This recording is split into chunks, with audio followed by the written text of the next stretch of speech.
was another week of firsts. These guys are willing to turn almost anything into a science.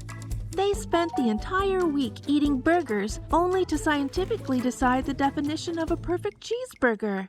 So they all ate cheeseburgers every day for a week. Even I wouldn't eat a burger a day, and I regularly lick myself. But they did it for a reason. The Talent Hacks team are in the habit of regularly attempting to answer impossible questions. In other words, they attempt to find objective answers to questions that are usually answered subjectively and with bias. As a matter of fact, this cheeseburger assessment project was actually done alongside a 4-day recruitment process training for one of their clients. Now, while I hate them for repeatedly beef-teasing me, I gotta hand it to them. They actually practice what they preach.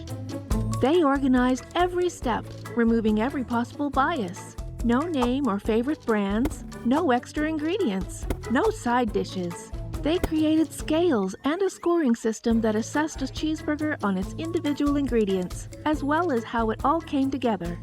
They meticulously inspected every cheeseburger as they ate, abiding by rules of engagement. I honestly don't even know if they enjoyed their food. And for what? To prove a point? But they're not the victims here. I am.